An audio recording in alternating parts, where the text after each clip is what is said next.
What's happening, party people? Flexy Stew here, and do we have a dance treat for you? In the house today, I have the first guy who really opened the door for locking for me, Mr. Kang, and one of my main teachers, Mr. Kleen. Ladies and gentlemen, a big round of applause for two legendary lockers in the house, Kang and Kleen. Yay, Thanks, man. gentlemen. Bless you, Lovely to Flex. see you, man. What's happening? Kenny, Bless you, Kang, Flex. Kang, Kenny. Wow. I have Like, met Kang wow. before Like, on social wow. media through the DMing. So we've talked before. We both do hair, and we're both familiar with a locking style. So it was always a pleasure to meet you up front in person like this. An absolute pleasure, Kleen. An absolute pleasure. Like I said, like, what I've been watching your videos, love your style. And it was a style that we were going for. And like, as you see some videos, and we'll talk about the absolute, like, kind of style, the cleanness we were just talking about quickly before, and how I guess it all started, right? Especially Yeah, with Flexi right here. yeah, Well, I mean, I met Kang first. I mean, the first lock-in I ever saw was the opening credits to The Word. In the UK, we had a TV show called The Word, and House of the Quiet Storm, Pat Cesar, Mark Diaz, they were like locking in the opening credits. So then when I saw Kang, I was 16 when I first met you at NHC, and I was like, Mhm, oh, that's the style from The Word. I didn't even know what it was.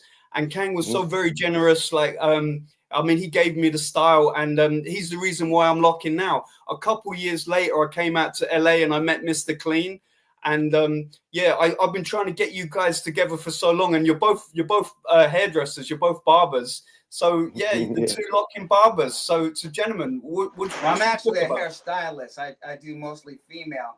Kang has the clipper things going, and he does good work. I've I'm checked a him out. strict barber. Thank you, man. Yeah. I've seen you work. Bless up. Same way. Coming same way as well. That's great. Yeah. So when I met Flexi, he's a ladies' man. That's what we got to know first about Flexi. Okay, right.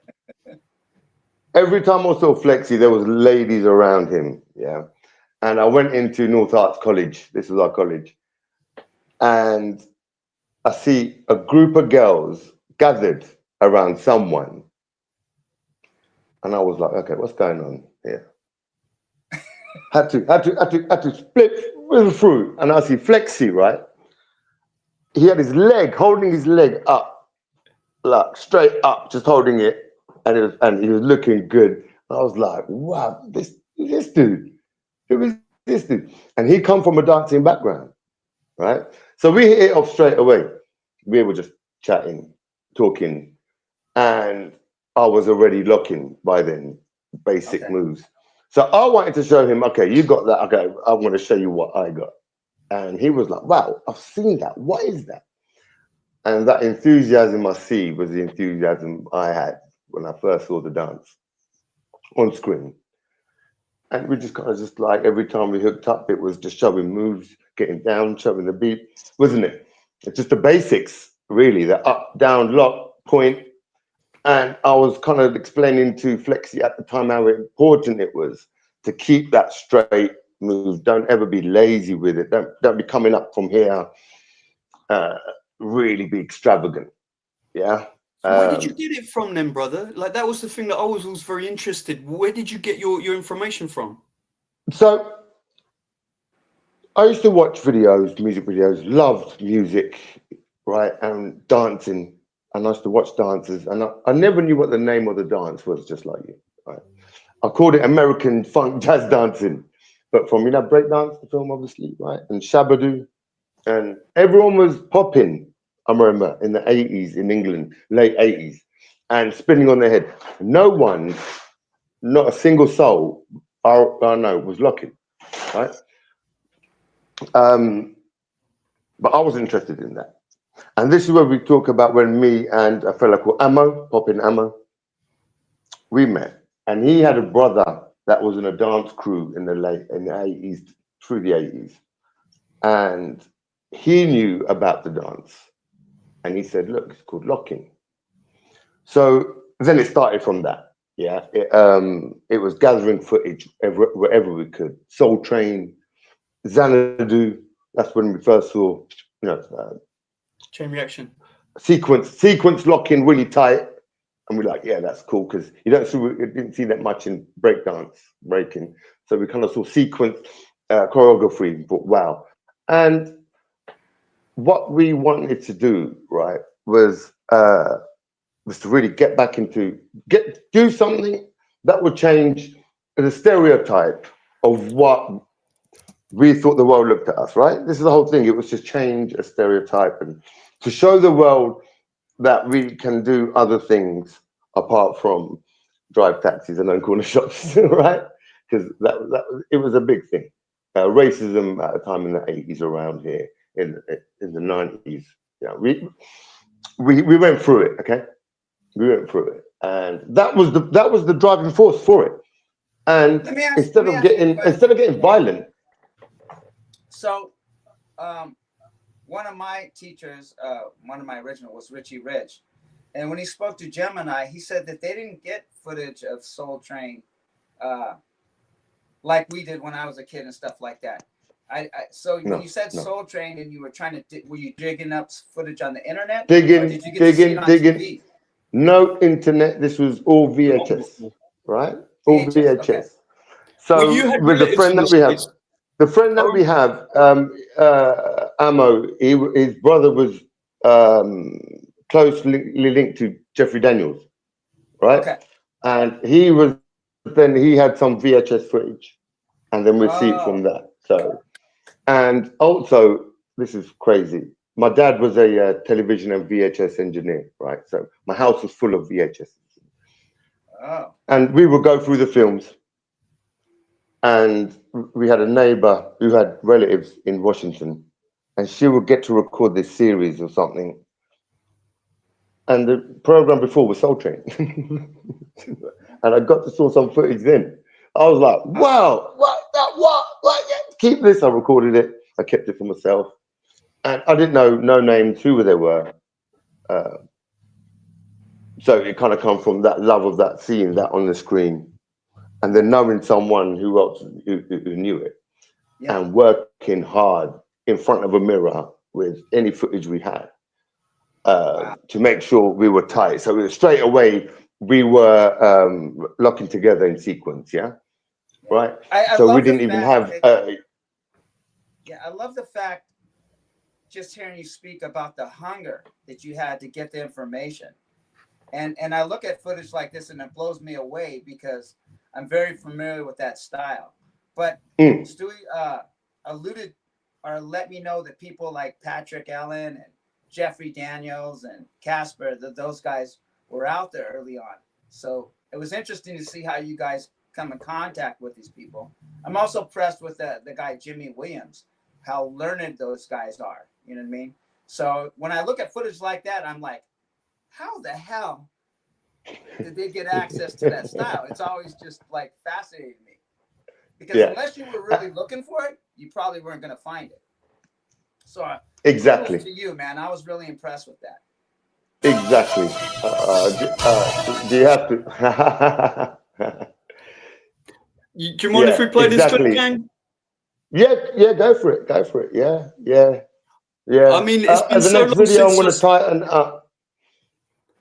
I mean, this is your first time back after 30 years, and you still got it, brother. I mean, like, I can't tell you how happy I was to see this, my man. Yeah. I've got some stuff to work on, all right?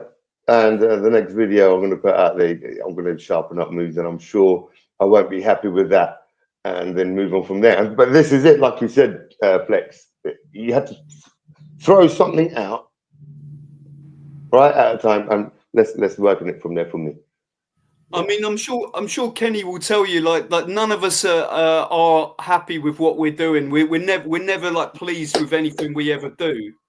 But I mean, Kenny, bro. Yeah, it's 100%. So Kang, you know, the thing, like when I met Flexy was in a different situation. I actually was judging a contest, and I see him in the contest. And the thing that I look for in locking is that people know what they're doing. I look for people that are clean and tight. But the other thing is there discomfort in their jazz? Do they have control? And when I see people just all over the place, you know, just throwing their arms around, I look for a technique. And what a lot of people assume is that people like me and you guys yourself is that, oh, we were born this way, we could just figure things out. And a lot of times I like to not share my successes but my failures. I was not very good. I was hanging out with guys that were top of the food chain. They were savants, they could just pick things up. I wasn't like that. I really had to practice a lot and go by myself in the bathroom, in the mirror, and break things down. Because the reason why my name is Kleen, everybody thinks I'm clean because I'm bald headed. No, it's because my points and paces were really sloppy. And it was quite a challenge for me to get my lines and shapes clean. And so when I see your technique and the disciplines, it makes me so happy, because sometimes I don't see that stuff anymore. The style that you do, I'm very familiar with the style. I would probably refer it as the guys like the Valley. And it was in the 80s, it was about groups. So Shabdu used to say, you guys act like clones. And I didn't argue with him. But when I was doing routines, I was okay with looking like a clone. Mirror images of everybody that lined up. Because if your finger's off and you don't have that discipline or that technique, it reads really big in locking, because it's about shapes and arms and body movement. And so a lot of times people make excuses, and it's like, no, a lock is a lock, a up is an up, a point is a point. And if you have your foundation, I can work with you and get things done real quick. So when I see what you do, you've trained. And it was good for me to go towards that style, is because I was a slow learner, and it was a very technical style. But for a group, stage, or television, it reads really good because the camera doesn't lie. So if you're lined up with guys that got good technique and you step in there, it's very revealing that you might need some more training, if you know what I'm saying. Yeah, 100%, 100%. So when I look at you, yeah, sure, you're not going to be pleased with what you're doing, but you're never going to stop being that way, because I'm that way too. Yeah, yeah, and that's good to hear. That's good to hear, because your style is great. Love it. Yeah, animated and everywhere. And yeah. like, yeah, bringing it back, I guess, to like when we were going to clubs now. So as far as we knew back then, so I'm bringing it back to when we first started, me and we didn't know no one doing the dance, no one at all. There was a club called Scratch in King's Cross, London, and we knew the guy holding the gig, and he come up to us and said, "Do you mind if we put lockers, like the group lockers, on our flyer, and you guys can get free entry, dance? You got to dance for us, do a show, and free beer." We were 15 years old, right? And we had our GCSE, we had like a big exam, maths exam the next day. And it was sponsored by Foster's Ice. It was like a big drink coming out. And we got there, we danced. And one fella we bumped into, we remember, was, you know, Ryan. Zia. He's our friend on Facebook. Big ups here. So he's seen the flyer. And he's come up and he's like, "Wow, lockers, wow." And we were like, "Wow, someone knows what locking is." Right? And we're talking about it, we met, and it was that club, Scratch, every month, first Thursday of the month, we remember, it was getting massive. And then we started to see breakers like the Scarecrows. You were in that crew, weren't you, Stuart? You're telling me. And they were great, they were brilliant. And they were like breakers and poppers, weren't they? I don't remember a locker. Yeah, me and So Steve. you must have. Well, Steve was another student of yours from NHC. When me and him hooked up, we were all like, "Oh yeah, you know Kang, I know Kang," and like Doug as well. So yeah, we come into the Scarecrows like as like lockers. Yeah, I remember the Scarecrow. Yeah, and we used to battle against.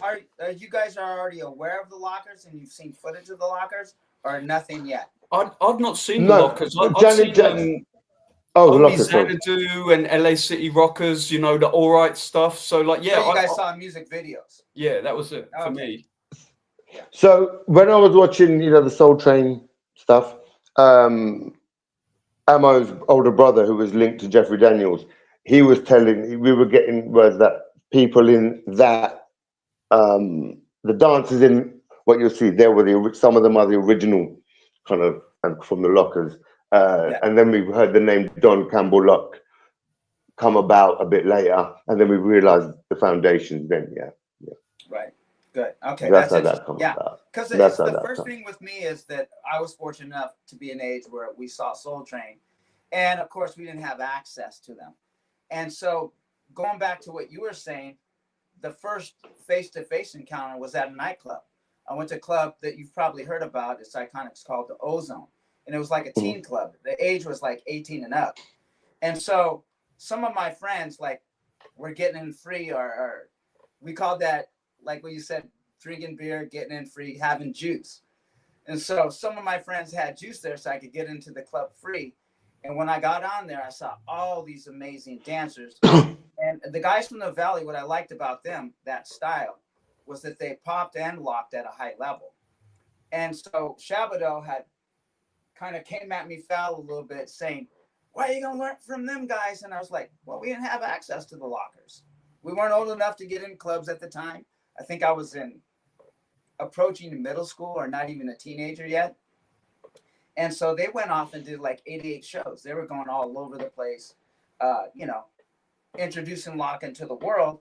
So it was the nightclub experience where I went to the Valley and I saw Chain Reaction and Dance Connection and Body Magic. And these guys were incredible. And they kind of do the style that you guys do. And so it was very technical, very clean, tight. And that was the era, the 80s, late 70s, 80s was about crews, about groups. So you didn't really freestyle. You did freestyle within your group, but everybody kind of looked the same. We looked like carbon copies of each other. So it's really interesting that I saw you guys gravitated to that style first, opposed from the Lockers. And I was really fascinated about that. But anyway, just point in that. Oh, thank you. Oh, wow. Thank you. Yeah. I mean, there was no Lockers when we were going battling in this club, Scratch, and another club, great, in Covent Garden. You remember Flexy, Funkin' Pussy. That club was pumping. And when we were going to these clubs and we were like battling in these circles, we were the only Lockers coming out against poppers. We were coming out with routines and stuff. And now this club was getting big. Now there's a film crew that got there. It was a show on TV called the Close Show. It was like an iconic show back then. They turned up, and after that, the whole b-boy scene in the UK and in music videos blew up. Yeah, because no one was doing that. What's the timeline on that? That'd be late early 90s. 80s? This would be late 90s, right? Late 90s, Okay. late 90s. So I kind of pulled out late 97, 98. I got into my barbering. And it was just then where it really kind of like exploded in music videos. You're seeing UK breakers. I saw the Scarecrows. They had the George Michael contract, didn't they? That's right. That's right. And that's right. And they traveled the world with George Michael. And I remember like, oh, it's the battle. I'm cutting hair and like, I battle against these guys. I know these people. And yeah, and it exploded from there. The whole thing did. And when it did, I was sitting back cutting hair, interested in his trade. But it was lovely to see how big it blew up. And then hearing what Stu had done, Flexy had done with the dance, I felt so like, wow, honored, proud. He's my soul brother, man. And watching his videos now, man, I take my hat off to Flexy for what he's done. And not so that.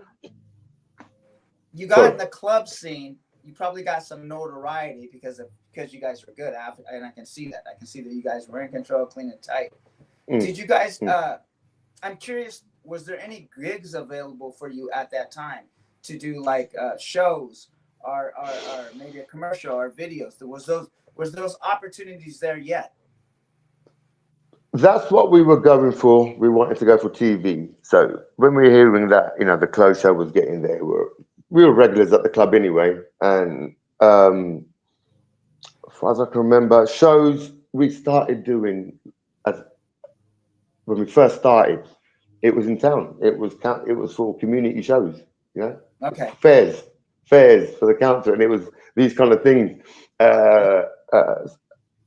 Fashion shows we were doing. So we were doing like what you call high school fashion shows. We would do gigs there. And then we managed to get in London, it was a place where the models, they all bought this franchise club. The Fashion Cafe. You remember the Fashion Cafe? It was a big thing. We had a show there for a week. We didn't get paid. But we were on stage for a week in London, and there were some big heads in the fashion industry that were watching us. So we were there, you know, and we were getting recognized that way. So people free were shows as approaching much you as possible. by just seeing People that start you're approaching us. Yeah. So the Funkin' Pussy, the guys that held that nightclub, that event, Hooch and everyone, they will seem to be the guys. They held the UK breakdance competition. It was them guys that held the kind of UK, and they would find work for us. Yeah. But it was difficult because breakdancing was blowing up, and we were lockers. So a lot of the work and a lot of what people wanted to see at the time was spinning on the head, windmills, power moves. And the first competition, you know, that video we performed, I remember like the breakers we were with, and they were great because they were all about the up rocking, keeping rooted, power moves that come in. And we were just disappointed with the whole breaking scene, how it was just all about power moves. Oh, yeah. Gymnastics. And we were like, there was no funk, there was no rhythm, there was no dance. Right. And we were like, what is this all about? And then we realized, you know what, these are for the hipsters to see. They want to watch spinning on your head and into that. And locking now, I think, is more appreciated, much more now. So I'm happy about that. So it was hard for us to get into other kind of shows because Hooch and his boys, and I don't blame them, they needed breakers, right? So yeah. Well, let me piggyback on that. What I found about the B-boys when that started coming out, it was very, very popular. Like everybody was doing it, and then globally people started doing it. I was gonna retire probably because I was doing hair in the 90s. So I was probably gonna retire. Like I think the last thing I did was the year 2000. So I did a tour with Anthony Bam Bam Thomas, who you guys are filming with. And after that, I was gonna. I need to talk about that fella. Sure. Is that Bam Bam, right? Okay. Just to cut you off. Yeah. Sorry to cut you off, but no. Yeah, go on, carry on. But I just got to remind myself to bring him back in my conversation, please. Well, we were both going to probably retire, and you know he was at that stage already doing choreography and stuff like that. And then the jams started coming out. They had the B-Boy Summit, freestyle session jams like that, but they didn't have Lockin' and Poppin' until 2002, I believe. So I went to a couple of jams, and then Richie got a funk room where we could kind of display what we were doing. But I was going to retire until the jams happened, and that's sort of what kept me going and how I met people like Gemini and Flexy and Scrabble and cats like that who were carrying on. But I was kind of done because I was getting into becoming a hairstylist, and when the jam started happening, that pulled me right back into it. So it was kind of like, well, everybody's doing hip hop, everybody's doing b-boy. You know, what's the point of me being an old head out there?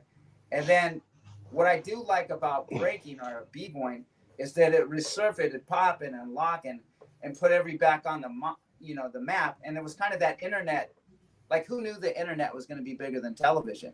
So all these other opportunities started happening. I started judging contests, and that's ultimately how I met Stewie. But yeah, give me Anthony Thomas. We can go there.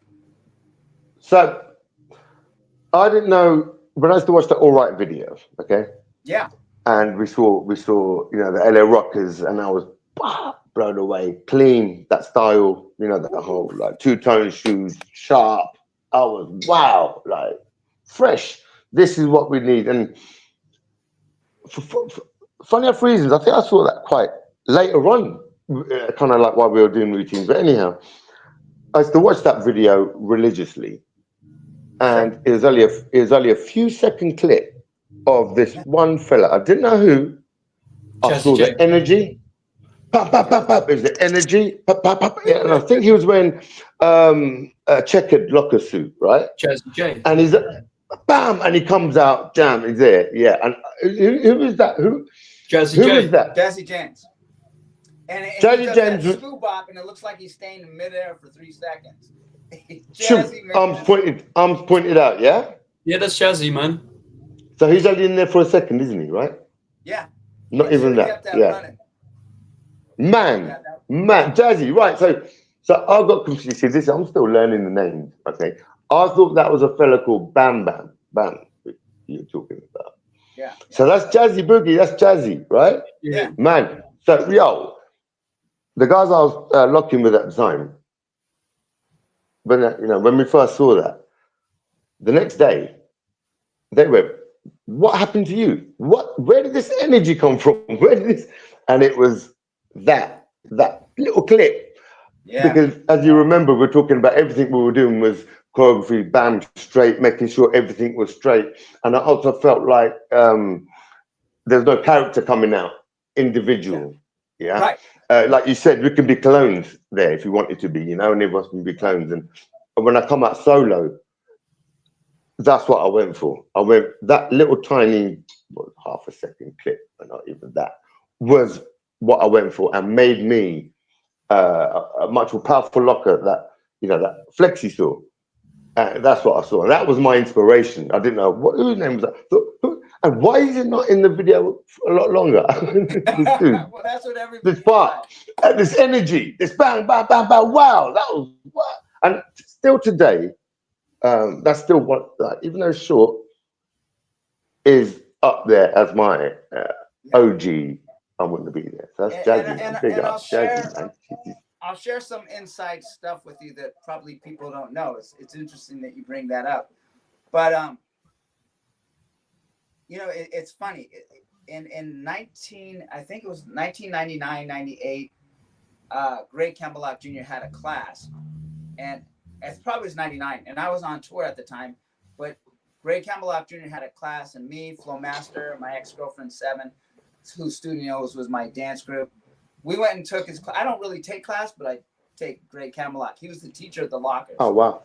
And so after the class, Flowmaster just thought he saw Jesus, and that was it. That's how he was gonna lock. He's gonna do whatever Greg did. Me, I come from the double time, clean and tight valley style stuff.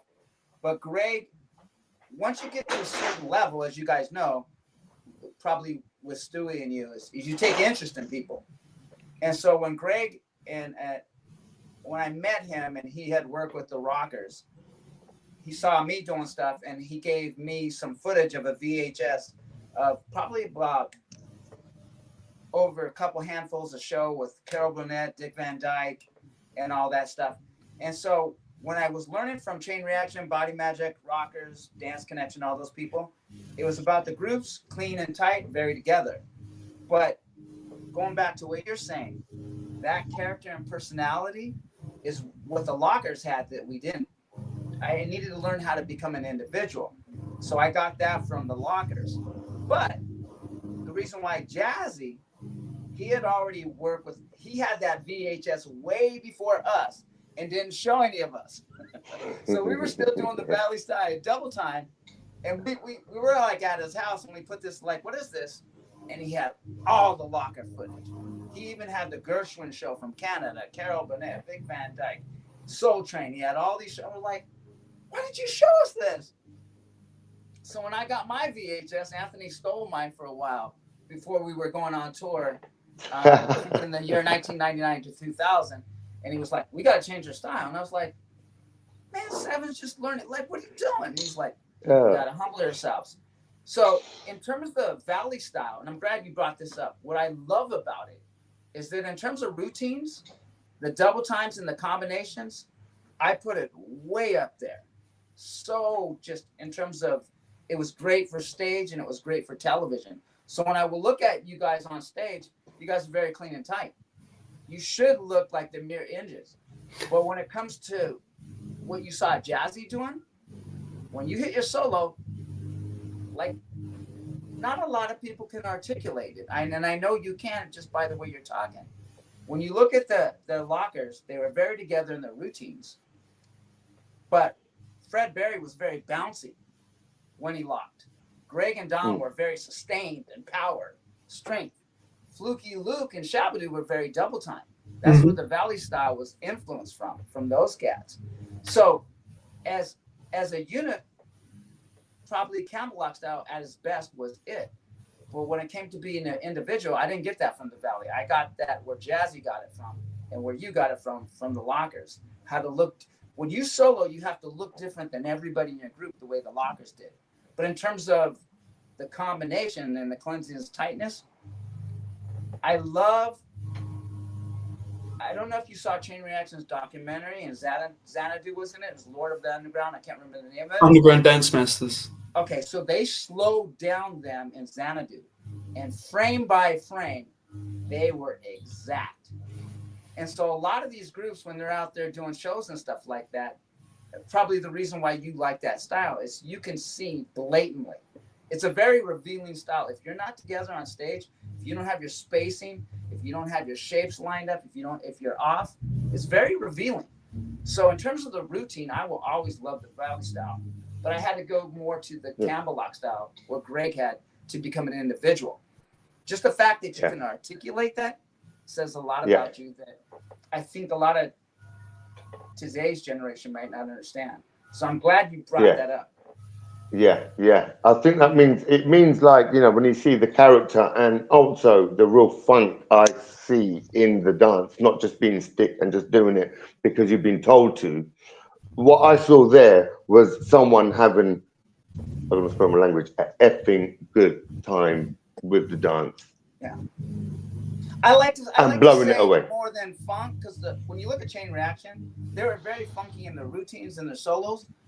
But what I want to say more than funk. Yeah, I want to say more than funk. I want to say fire. I want to say like I see character fire because the funk is already there. Okay, that's the bass line. But all right, the soul and the groove and the soul and the groove. Locking is when you can see the dance in the lock. That's right. That clip. And you look at this locking, you can see the dance in this locking. And to me, that is the highest level. That's right. So, I mean, I'm just so happy that you acknowledge that in a way that people have a hard time articulating it. You know what I mean? And so, kudos to you for recognizing that. That stuff you had to get from the Lockers because the Valley style is very technical. But in terms of the groove and the soul, that comes from the Lockers, man. That's right. Yeah. That was the fire for me. That was the fire. Like you said, you corrected me. It was just more than funk. Funk's the bass. It was like you said, the dancer in the locker. You will see. It's the and I'm glad what you just said. It's the highest level because I see that as the highest level myself. I think there's no better than that for me. There's no better than that, and I can watch it all day long. That fire. And so that for me was the boom rocket up my back. Greg would say that to us. He goes, "You guys got moves." Actually, a lot of the Valley guys added to the vocabulary with the toe locking. How when we did up, we did downs. Those are things that the Lockers didn't do, and we were very ambidextrous. He goes, "You guys got the moves. I love you guys. Now you got to become yourself." And so that's what the Lockers taught us. That body maxing and chain reaction that we didn't have, if I'm honest, And so when Shabadoo said, "You guys look like clones," he didn't get an argument from me. He wanted me to debate. I was like, no. There was that next level where we had to get with the originals and learn that little clip that you saw. It's a trip that it just all came full circle to you. He's like, this is what it's really about. You can see the because you have moves, but then you can see the music within the move. That's it, man. That's utopia. Good job. Oh, thanks. Yeah, that was the first thing I saw apart from the whole coolness of lads, the rockers in sequence dancing. But that was and rewind. Yeah, because as lockers, as you know, the whole looking around character, we were told we had to have the moves are clean and put some sort of character in it, which was hard, like you said, as you're dancing in a routine with someone. Yeah, Yeah. the character will come out when you do your solo. Yes. And when I saw that clip, he had everything. He had the character, the power, the fire. Yeah. That little clip, that dance, it told a whole story. Yeah, for me. What people don't realize, and I don't know if you know, is that Jazzy was actually in a group with the Lockers were trying to get a rap group. I forget their name, but it was Fluky Luke, Greg, uh, I think Rocky Rob, and some other Deputy people. Dog. Yeah, and they were terrible rappers, but the dancing was incredible. So it was one of those things where it was really good to be around them. You know, whenever I had a chance, I was all over those guys to find out what that secret sauce that you're talking about was. You know, and so like I said, I didn't get that from where my beginnings was, but I was like you, Kang. I was hungry. I was gonna get with the Lockers and get inside the dance. I wanted my brain to be in there. And to distinguish myself from my dance partners, you know, me and Anthony used to do duets. And my name's Kleen, but Anthony is like precise on a whole nother level. He's definitely on my Mount Rushmore of locking. You know, I look up to that guy a lot, the way maybe Stewie looks up to you. But I had to kind of divorce his style so that I didn't lock like him. And Stewie will tell you, I said, you learn from these people, but once you start getting to handle things, you have to divorce them to become yourself. And what you did by doing that says everything I need to know about you. You know, I have to agree there. I think Anthony is one of the greatest of all time. And I'm so happy that he's with Just Taboo now, because there was a good sort of 2 decades where a lot of people were poo-pooing anything that came after the 70s. They felt that locking was like trapped in the 70s and they were trying to rebrand it as some kind of 70s dance, disregarding all of the amazing locking throughout the 80s and 90s and in the future. So yeah, like to see that Anthony has come back and that you're and Kang now has come back and that this, you know, later generation of locking is being like recognized again is like, it's filling me with so much excitement because, you know, for me, like that LA Rockers, that Valley style, like you call, for me, that's some of the most exciting locking, you know, and that, you know, Kang, I get the feeling that, would you agree, Kenny, that, that the UK is very much like a Valley style kind of locking with Jimmy Williams? Like when I look at Jim, well, that's the name you said. When I saw Jimmy Williams, I was like, how in the hell? And I did understand that he came out here and took some classes, but apparently this guy's been watching long before that. And Kang as well. You know, when I see you guys, I'm like, there's just no way. And just, you know, how you have to be healthily obsessed with it to get that cleanliness. Also, the combinations in terms of the Valley guys are some of my favorite. You know what I mean? And it's funny. I want to hear what your guys. I'm going to share with you. Me and Flo had a discussion last weekend. We were at an event. And Flo's, one of his original teachers was Richie Rich. And he got a good handle of the Valley style. But once he met Greg, that was it. That's the Bible of locking. So he went more towards the Camelot style. And he would always get frustrated with me when I would do the Valley style. I said, but you're looking at routines. I said, when it comes to the routines or in a group, that's the style I do. I won't Campbell lock until I hit my solo to distinguish myself and be different from my group. And so it's just those cleansiness and the combinations have always, to me, been at a high level. But to be an individual, I do the lockers, and he goes, and he gets frustrated because he was like, almost like he doesn't want me to like the locker style because, you know, the lockers are the Bible of locking. And I said, well, that's my take on it. And I totally respect what you say, but I just like the combinations. I like the cleansiness type of a crew. But he says, I hold locking the Valley style responsible for some of the mishaps of locking that's going on now. Because everybody's trying to do lock very fast, double time. Most people don't know how to Campbell lock. It's a very rare when you see people that can Campbell lock even in their solos. And my answer to him was an argument. I said, well, no, you're right. The problem with the Valley style and doing stuff that Chain Reaction and the Rockers did, well, they can't control it. They don't have their technique correct. So it's just one speed and it's just a lot of moves. They're not really listening to the music. They muscle points. That's not the Valley style's fault, but they're not getting the proper instruction to know that they're doing all this stuff, pacing with their head. It's a bad reflection of that style.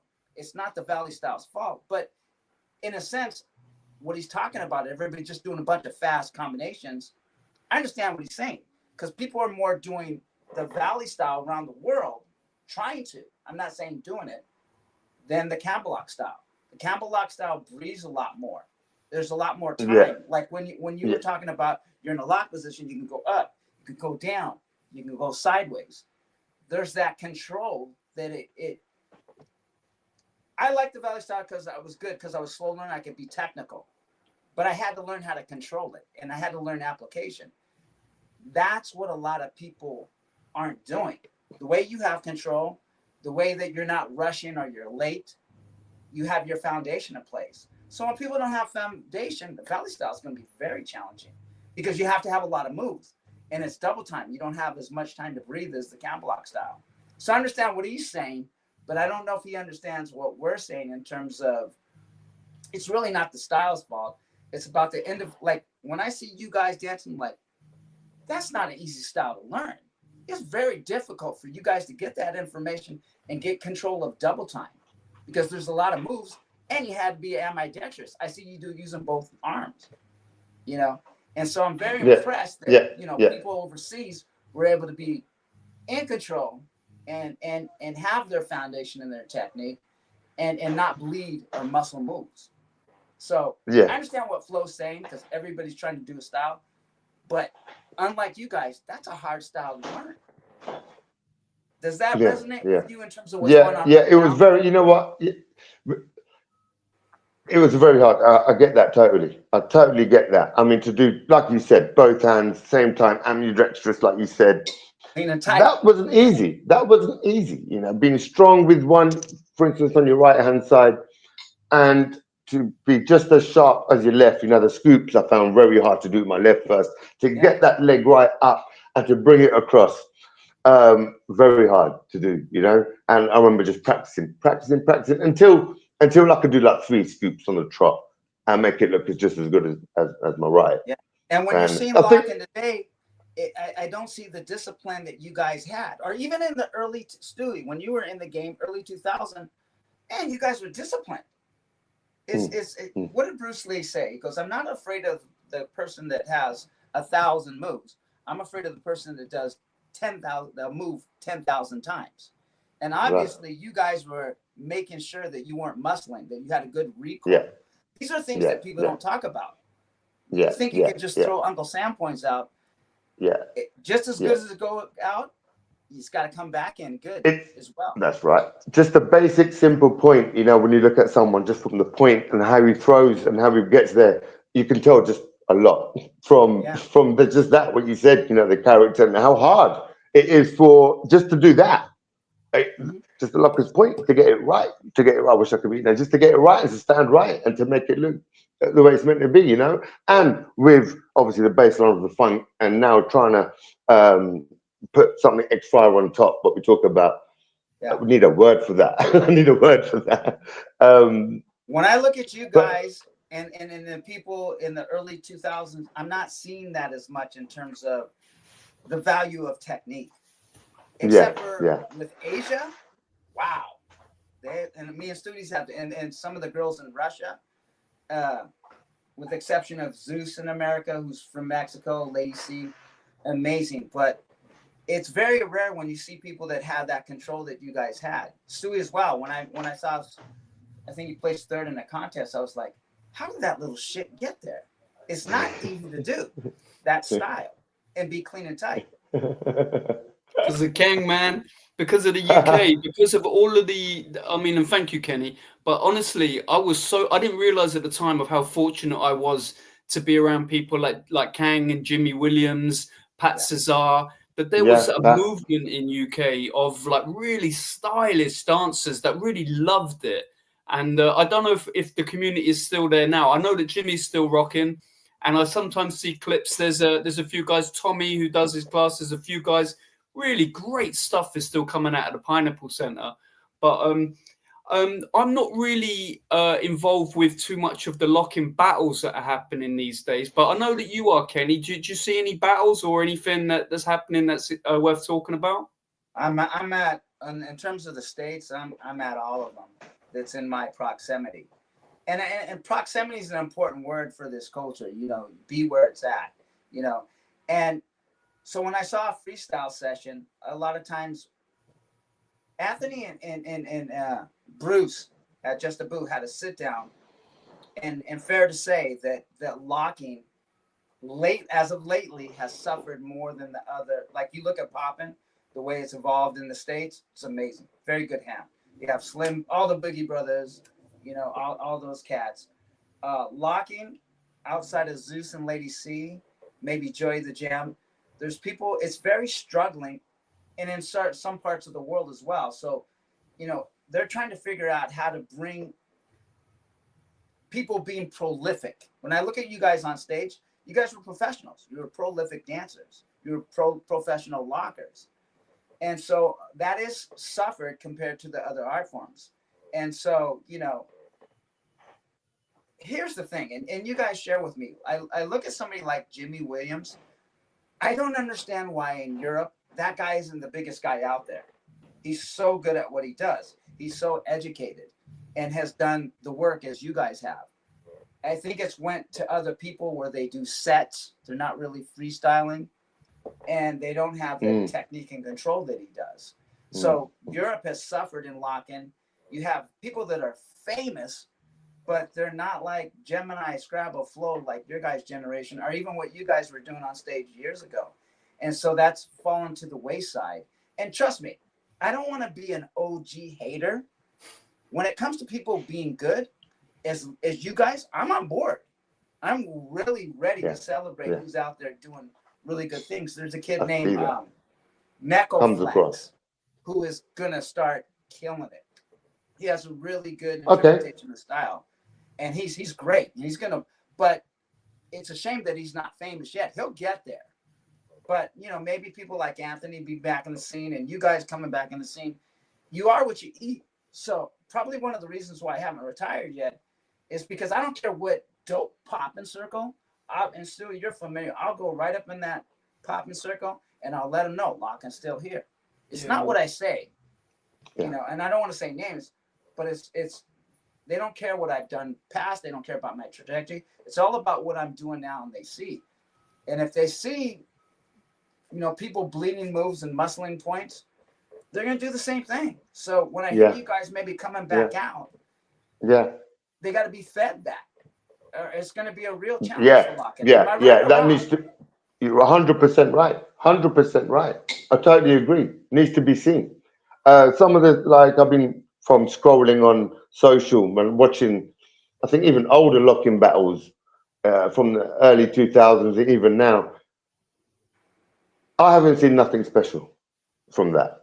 Like you're just saying, no flair, no like anything extravagant at all. To be fair with you, I think there's one crew, and I keep forgetting the names that I've seen. This is one fella. I'll have to kind of put it on a link somewhere because I'm not good with names. I think there's a group called the Hood Lockers in Philadelphia who me and Stewie like. They're doing great work, so I want to make sure that I show them. Right, you could be talking about the same guys. I think I'm probably talking about because you know, right. We I'm not. See, I need to educate my names. Like him. I've seen something real and seen some fire. I'm like, wow, actually, there it is. There it is again. There it is. It's come again. Why the Hood Lockers are so dope? Definitely, all respect to the Hood Lockers. Is why because they became lockers in London. They were working in London doing a show. You told me that. Yeah, man, it was in London that they really picked up the locking sword. So, you know, I have to add that. But yeah, man, Marcus, Drew, all them cats, man. Hussein, love you boys, man. Yeah. Oh, wow. So, okay, so I'm hearing names. Named Aqua Boogie, who Aqua Boogie to watch out for you. Yeah, he's a good dude. Him and his wife, Goldilocks, they're fantastic. Okay. Again, we're talking about older people. Sometimes I get frustrated when I go online outside from Asia and Russia. I'll be happy when I see their discipline. They seem to have more of the work ethic that you guys have. They train. Okay. You know what I mean? Yeah. And so that makes me, because they're getting the kids when they're little, when they're young. Oh, I sent a clip to Stewie with this brother who was my maybe older brother, 7 years old, teaching his sister to lock, and she has her baby teeth. Yeah, she didn't even have her real teeth yet. Maybe. What? I'll have so cute. Stewie send it to you. It's incredible. I can pull it up here if you want, man. Oh, it's an incredible clip, man. And I can't get a little baby locking over here. No way. Yeah. Really? I mean, wow. It's different. That's crazy. So when I that control. Wow. Oh yeah. Because of the discipline. But definitely that's the future is China, man. Because I think they were in China. Is that the Asians, man? They are embracing locking and running with it. So certainly, like here in America, people don't really care about American art forms, but Asia certainly does. I'm seeing a lot coming from that way. Yeah, great. It's massive out there, right? Massive. Well, all the OGs, it's great to see interest. They don't even come home, because they're so obsessed with learning right now, and they're willing to spend money and time and energy in these art forms. And I just don't see the same hunger like that. It's like they're different. There was a student that Jazzy had, and I taught him his name's Alan One. And the kid travels out to meet me, takes me to dinner, buys me gifts. Stewie's starting to experience that with the Chinese right now. It's like they take it very seriously. And so I shared, and it's like I have to be careful to say this stuff, but it's like people get upset with me because I'm telling the truth. A lot of these Asian countries are coming over here to these contests like Freestyle Session, and they're taking the bag. And so you get America saying, well, this dance is being gentrification. And I was like, what's our fault? Like, if you don't want to be gentrified, put that work in that Kang and Stewie and Gemini and Flo and all those, that generation was strong. And so I sometimes I'll just post. I just sent Stewie a clip where there's Bam Bams on it, and then there's Jazzy, and then there's Cool Pockets, and myself. Nobody cares about me, but I just wanted people to see these guys are 60 years old. Of course, we don't have a lot of flips and back flips, and Richie used to do that flip. We were very acrobatic, but in terms of the dance, like I think these kids are very allured by the power moves. So they're doing a lot of, acrobatics and air efforts. But when I look at you, what keeps you relevant to me, Kang, Stewie, is the dance itself. That's why you guys will be 60 years old, just like I posted that footage, and be able to kill it. To be able to walk into any cipher without any fear. The dance itself is what keeps you relevant. Power moves, I'm 63 years old. That's going to go away at some point, Kang. I'm sure you're not as flexible as Stewie, because we're older. No way. No way it's flexible as Stewie. No way. The dance, that's what I look for. The control, the technique, the knowledge, the history, it's all in there. I don't worry about somebody like you. Yeah. That's great to hear. Great to hear. Coming from you, Kleen. That means a lot, honestly, really means a lot, and really appreciate it, Yeah. And and I'm glad we took it to that point where, about having your individual character and being clean, at the same time. Yeah, wow. This is Bam Bam we got right here. This is a clip that Kenny was mentioning. So, Anthony Bam Bam Thomas and Richie Rich, like one of my main teachers right here. But this is just really this 60 and up. I mean, just highlighting that. So who's this dude? This dude, I've seen this guy. Yeah, look at this guy. That's right. Rich. He's our original. That's Richie Rich. That's right. Yeah. And Jazzy, who you were talking about, brother. This is the flavor that you were on. Man, this is my flavor, man, right there. That's right. Oh wow. How comes I haven't seen this before? I'll send it to you. That's Cool Pockets. I can tell from there. Yeah, that's Cool Pockets. Yeah. Look at the shapes. Clean, sharp. Look at that. bam. Yeah, I need to get sent some more footage. I need to get sent some of this. Oh, this guy's old right here. This is an old man. I know who that is straight away, man. That flow, that character. Again, see, straight away, it's there. It's there. That It's there. Latin vibe, It's there. man. Yeah, brother. It's there. It's there. So this is You what know? we're looking for. This is what we want to see. You know what I mean? And Yeah, yeah, that's the right. That's right. discipline. I'm so happy that, like, man, that we recognize this. We recognize this, and that is brilliant that we have, Yeah. we have done that, and to see what the dance is, the top people, the top of what the top is, and what we see the top, we're at the same level on that. And what I want to share with people is that when it comes to seeing these younger generations surpass us, we're on board. I have no 100%, passing the 100%, baton, but you gotta, 100%. it's not that we want to hate. We just want you to take the dance, learn it, and then evolve it. Not evolve it, then learn it. That's right. That's right. That's right. That's right. It's a frustration. It's like we don't want to be haters. We're on board, but until we see that control and that knowledge of dance, it could be frustrating sometimes for guys that are older like ourselves. And it's something that needs to be.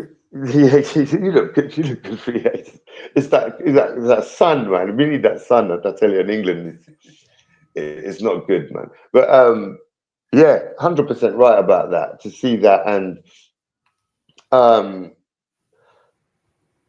having that character and that soul, and having that hard work and putting that work in, and then to recognize, like you said, for the dance and what you want to do with it, and recognizing what it is. It is the foundations first of how you want to take it, right? Okay. What we're seeing now, a lot of, again, are just moves, right? People just coming with moves, standing in the lockers, just moves. They're just moves that someone has with speed to put together and do that, and then name them out. I'm seeing that a lot, and I'm not seeing no soul or no fire since probably the Janet Jackson art video with Jazzy, and what you just showed me now, the Philadelphia crew you just talked about, right? Is that that? But and it's crazy that we just talked about that, and we need to see more. And it's interesting to hear that the locking scene is probably going down up there. It's sad. It's there's a lot of lockers, but in terms of the level where popping is evolving, Okay. It's suffering according to. It's suffering. It's suffering. And I recognize when I see people, there's a lot of discomfort in their dance because they lack the control that you like. When I see you guys dance, you guys know what you're doing. You have knowledge and control, and you have the desire to ask questions and learn. Whatever you had to do, you were gonna. I need to figure this out. I don't care if it takes me that urgency to learn. Like there was a kid. I teach more people online through DMs than my own country. I work with this girl named Kate Ding Ding, who's really blowing up in the locking scene. A kid named Wrist Lock, and I don't know if he's in China or Japan, but he's a champion. These people are with a girl named Double, and Neko Flex just hit me up. When people have that desire, they reach out.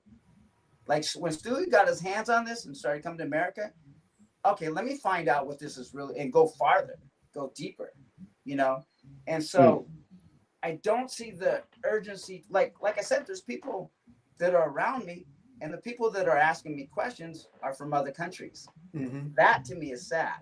But you do have a student though, right, Roxana? She's with you. But she's from Romania. Yeah, that's true. That Eastern European work ethic is strong. Zeus is from Mexico. Lady C is from Canada. Yep. So where are the, it's birthplace of street dancing is America, United States, California. Well, I was telling you the other day, brother, that I went around every dance studio in Columbus, Ohio. Nobody was interested, but a Chinese dance school, they were like, "Oh, this is great. Come in here." So, like, yeah, man, we'll go where the interest is. Yeah. Well, that's right. Where they're showing you love, give them love. And so what I was, let me give you a scenario real quick, just to show you the urgency for China to learn. This kid Wrist Lock, he comes out here and his air attack, like he's young, he's got them young legs. He's got this great air attack. I ran into him at Soul Source, and he's a flyer. you know, caboose. That's what we used to call people like us who were kind of acrobatic. And he's very impressive and has a good idea of the foundation. But this kid's watching me. And, you know, at this point, I think I'm already like 59, 60 years old. And I'm just locking. I'm not doing anything fancy. I'm just in the pocket and he's looking at me. And so I get ready to leave and he's just like very respectful, bows and said, Master, where are you going tomorrow? And I'm like, oh, yeah, there's this jam at a barcade. Me and probably won't be a lot of people there, but I'm just going to go work because I'm always working, Stu, to tell you. Showed up early, left late. Just watch me. And he's like, where are you going next week? So this kid, I don't know how these kids have money, but he's out here for 3 months following me around to every club and just watching. And I know what he's doing is people used to watch you and Stewie Kane. It is what it is. 1 year later, he's following me on Instagram and he's showing me these contests. And I'm like, that's real good. And he's like, and it took him a year and he goes, any advice? Because Stu would tell you, unless you ask, I'm not going to impose my education on you. In LA, we have all these OGs that try to force their education on people. Look, if you don't like what I'm going to do, you're not going to be interested in what I have to say. So I waited and I said, okay, let's go to work. So I started DNMing some of the techniques where in Asia, they tend to lock very big, you know, muscle man up, big long points. I said, you need to learn how to lock small. You can do up, you can do it down. You need to be more ambidextrous. And I just started through DMs. He's not even here. That's how learned they are. That's how much, like the way you guys love it, they're like that. They're different. When I look at you lock, I know what you were doing because I was doing the same thing. I was looking for every resource, had to find the club and the people that can do this dance. And back in the day, it was different. We have a very PC, I don't want to be negative, but we have a very PC culture. It's very soft, where people won't tell you you're garbage if you're garbage. They'll let you think that you're doing things right. If you're doing things wrong, they'll let you know. Get it cleaner. That's the school we're from. We're from. Yeah. And so I go home crying, I'm never going to fuck with these guys again, you know? And I'm right back there every time learning, learn, whatever it took. And like right now they, you know, oh, that was good, you know, and maybe it wasn't, you know what I mean? I think maybe that's part of the component. Like if you look at, and Stu will tell you, and Anthony will tell you too, like we would love to work with Cool Pockets and those guys when we work on things. And we'll never tell you that they're great dancers, but they get kind of, I think on the documentary, Kenny Ortega was talking about how he was going around Xanadu and, you know, there was a heavy gay community in the school dancers. And he was telling them, aren't you guys worried about you're going to go to hell because you're living this lifestyle? You know, and Cool Pockets was one of those guys that didn't mess with words. He would just tell you what it is. Drama, man. And well, you know, I don't know what else, but it wasn't very nice back in the day. And I think that's where you guys got some of your toughness and gumption to learn this dance, because people were going to give it to you straight. Where this PC culture, don't be negative. Well, and I won't ever tell somebody to be negative, but Stewie wants the smoke when he works with me. And I assume the same thing. You want the truth. Am I doing it right or am I doing it wrong? Which one is it? And I think we've softened up the culture in terms of locking, because people are not, there's people that are bleeding moves, muscling moves. They're offbeat. Like one of my friends was upset with Richie because during the contest, he was clapping to show the lockers offbeat. It is kind of mean. It's a frustration with the older guys too. Like, that's not cool. I don't care, because how can you be in a contest and be off beat, and then maybe you grab your leg like Stewie and that blow up move wins you to the next round. Yeah. You wouldn't have got away with that. We would have let you know that, hey, it's more important than a blow up move is to be in the pocket and understand the dance. So exactly. I don't know. What's your take on it? There's something. I'm straight on board with that. Straight on board, man. Straight on board with that. It should be, how it's shown the dance, the control, the enjoyment for it. and to see the passion come out with all that kind of like you said, ambidextrous training with the right left. It's easy to see someone who knows, right? Like you said, it's easy to see that, you know, and you can tell their story straight away from 4 steps what they've done, you know, and see from when we were learning it as teenagers and the footage we were getting, right? We were hunting out hard, so we were finding out a lot more than your average, say, popper or breaker was looking for. Yeah. And when we come against other rivals, when we're coming into these clubs, all we knew about the styles of locking or breaking was New York and LA. Yeah. Because there were 2 films in the UK that got released, and it was Breakdance and Beat Street. Oh wow. And Beat Street was New York, right? Yeah. Yes. And so it was what was funny was when we were watching other dancers, we were like, yeah, New York, they watched Beat Street. And they did. They got everything from Beat Street. And then in the UK, what was happening was we were kind of getting the New York and LA thing happening. 100%. Just because of the 2 films. Yeah, just because of the 2 films. And I remember seeing a locking style. I think the only time I did actually, it was a popper, and he was what we call the Beat Street New York side popper in the UK. He was popping, and I think a couple of moves come out from over here. Yeah. Everything come from here. And a friend of mine said, "Oh, look, you just locked." I went, "What? Was that locking? Was that popping?" Everything was from over here. So that's all we knew about styles was New York or LA. And that's all we knew. It's funny you bring that up because I had a discussion with Pop and Pete. I interviewed him because he's a hero of mine. And we were talking about it. Just like there's a period right now where locking's kind of suffering, I think the movie era is where popping suffered a little bit because of the music, the electro music. Like we danced at the time. It was called funk and soul music. R&B hadn't really happened yet, but that was the next, the R&Bs that we went into.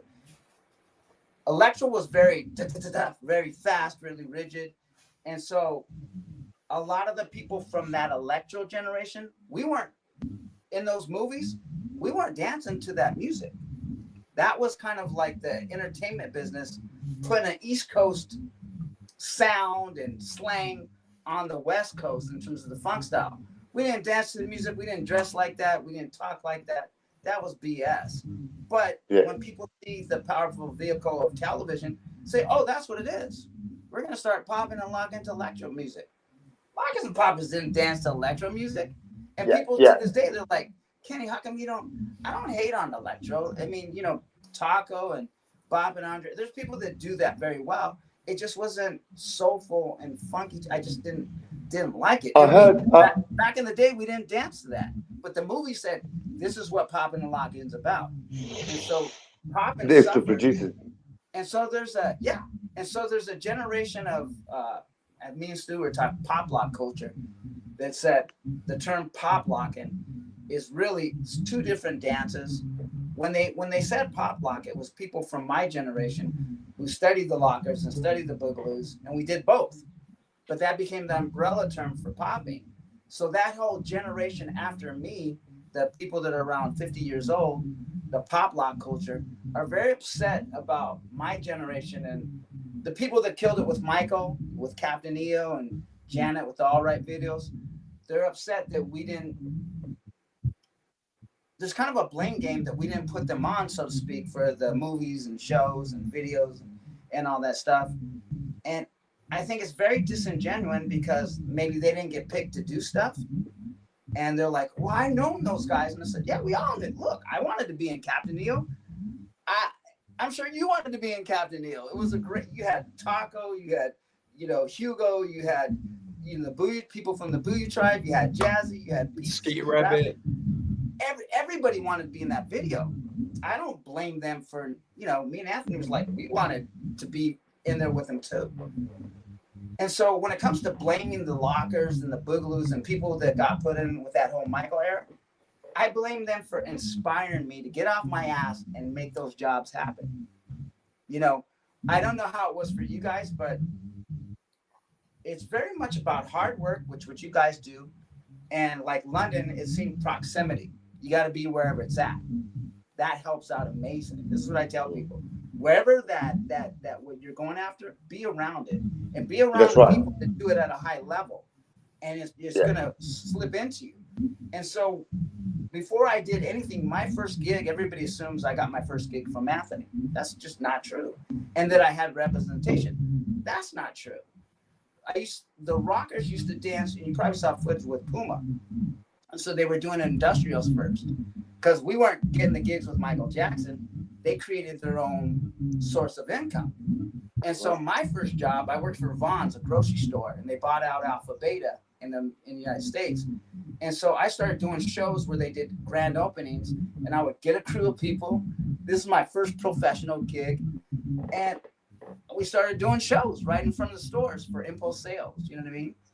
And I probably didn't charge as much as I should have, but I was trying to be like the rockers and trying to be like the Boogaloos and the Lockers. And then I think Terry saw me at a club locking, and the white boy Rockin' Terry, who choreographed All Right in the Janet Jackson video, he got my first gig called Dancing at the Blue Iguana. It was a movie pilot, and Bruno was in it, and my buddy Taps was in it. So he got me my first Hollywood entertainment job. I'd love to see that. But the only reason why these things happen is because I was inspired by these guys that work with Michael. And so you got all these people mad at those guys because they're at the top of the food chain. They teach all over the world.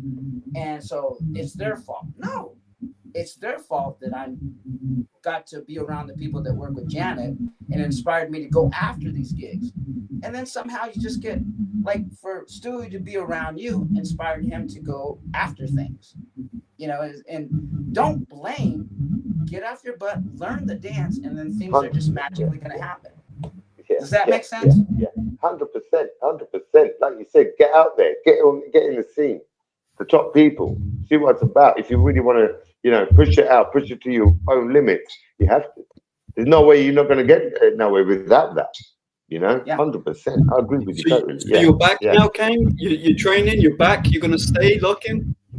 I'm for my own sake, I'm going to put some, I want to clean up my moves, right? And what's interesting is I would love to go out and see what the locking scene in the UK, at the minute right now, Flexy, you know more than I do at the minute, because I've been out of it. So I'm going to start looking around and seeing what it's about, and just seeing if there's any magic, that fire that we've been speaking about, if I see anything like that about, I would let you know. I would let you know if I see that. And I will 100%. Saturday at the Pineapple, Jimmy Williams is there every 12 a.m. every Saturday. But like Kenny, you know what? I'm about to say, when can we get back to America, man? Oh man, you know that'd be brilliant. I've never been to Pineapple.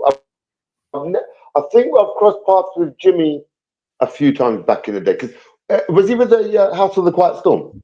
Yeah, Jimmy. He was with Pat back in the day. So we got close to Pat. Yeah, you know, the guy from The Word we were talking about, and we were getting a lot of information from him and stuff like that. But no, I've never been to Pineapple. And you know, Flexy here, he brought that passion back. When I got into the kind of barbering, with the whole kind of politics, I had a love-hate relationship with the dance. I loved it, I hated it, and now the love has come back, you know, and in a big way. All right, this is what it was for me, and especially seeing out there some videos of terrible, like, which I think, you know, bad locking, right? And seeing that kind of made me depressed. Like, okay, is that what, like, it's gone to now? And okay, you know what? I'm going to stay away from the scene for a bit and concentrate on, you know, at the time I was getting a business and buying a house, stuff like that kind of thing.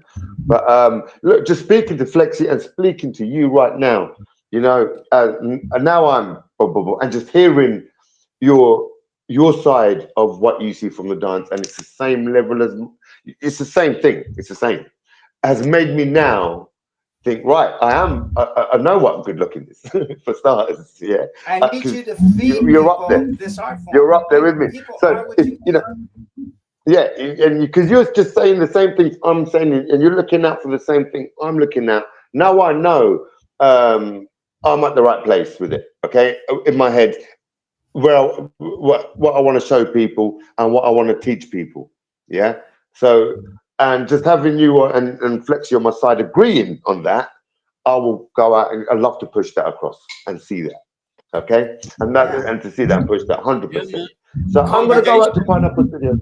Yeah, I'm gonna go out to Pineapple Studios, and I want to get my shit down hard, every time, because I'm my worst own critic every time. And let's see what's out there, man. And I want to put some feedback in what the locking scene is like in the UK. Stewie's right. You need to link up with Jimmy Williams because he'll see what I Mm. see. He has a Yeah, trained eye. yeah, of So course, that of course, number one has to of course, happen. of course. You got to I mean, understand, and Stewie will understand this too. Be careful of the politics. There's ways. I can tell both of you guys are very mindful when you speak, so don't worry about that. You'll be able to move into it. The reason why people hate the Boogaloos and the Campbell, have frustration with the Lockers, not the Lockers as much, but the Boogaloos, is because these groups had a common language and they had a foundation that was named that could be learned. So these are the most popular funk styles in the world because if everybody knows what an up is, everybody knows what a lock is, everybody knows what a pace is, Iron Horse and Skeeter Rabbits and Stop and Goes. These things were named and they gave you to learn something. You know what I mean? Same with the Boogaloos. These people are mad at the Boogaloos because they didn't get to work with Michael Jackson or Janet Jackson. It's like they needed to. Like I could jump in with you and make up a routine. When you look at the footage of me and Richie Rich dancing, we make up those routines in 15 minutes. We learn it in 15 minutes. Then we spend a half hour on cleaning it up and then we film it. And people are like, oh my God, you guys are clean and tight. We're not clean and tight because of that day. We're clean and tight because of the history and how long we've been putting work into this. I can make up, he'll tell you, I can make up a routine with either one of you guys in 15 minutes because you guys have done that training.